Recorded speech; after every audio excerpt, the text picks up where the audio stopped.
objects based off of color. And they're the fourth icon down on your tool menu. We have a quick selection tool and the magic wand tool. Let's start with the magic wand tool. Notice you have your 4 selection boxes up here, and we have tolerance. Tolerance basically means that you are setting a range when sampling color or when selecting areas of color. The higher the number, the more range of color is going to be selected. The lower the number, the smaller amount of color is going to be selected. So we're going to start off at about 50, let's start with 50, or 49. And as we start to click inside of our duck, notice that the marching ants are not yet all the way around the duck. So it takes quite a bit of time to make sure that you get all of the pieces of the duck. So we really want to do this as fast as possible. Let's deselect Command D, and I'm going to set my tolerance to 150. So now when I go to select my duck, notice that the process is going much faster, and I am able to select a duck in a short period of time. From now, though, we need to take a look at what our selection looks like. So if we press Refine Edge up here at the top, I'm just going to switch my view to on black so I can see it. Notice we have some residual white outline, and it looks pretty jagged. We can choose the Smart Radius option, and the radius basically helps Photoshop to find the edge of our object in comparison with its background. So I'm just going to up it until it appears that it looks pretty good. We also have an option to smooth our selection, so it's nice and smooth instead of jagged.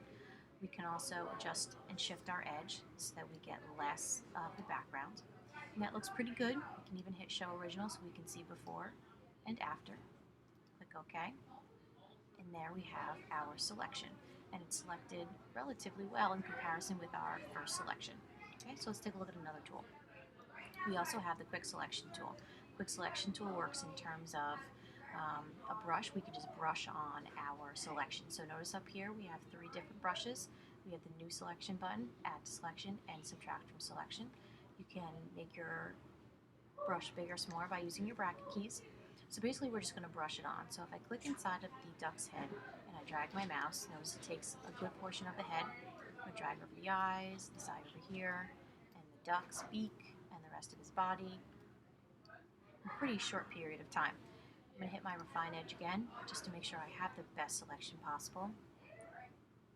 And this one kind of gives you not the best selection in the world, so you always want to use Refine Edge to make sure that you can get it as good as possible.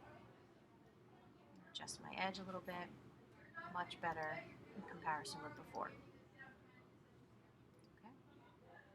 And there we have our selection using the Quick Selection tool. So now there's a couple more things we can do if I get rid of the duck here.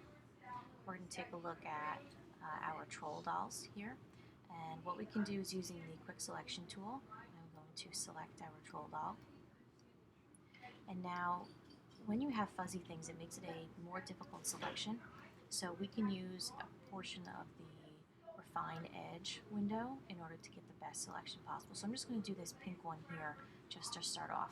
So I'm going to do the Refine Edge. I've got a rough selection of the hair. I'm going to start with Smart Radius, up it just a little bit. And then notice that you also get this brush here. And I'm going to make my brush about this size. And all I'm going to do is paint over the fuzzy areas of the troll doll's hair.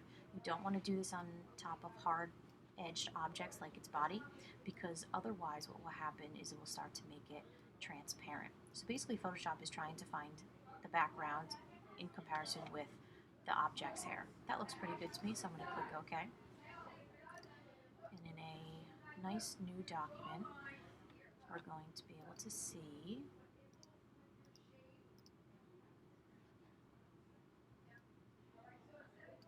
that it looks pretty good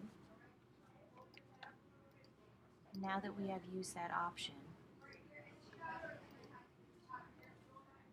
to fix the hair.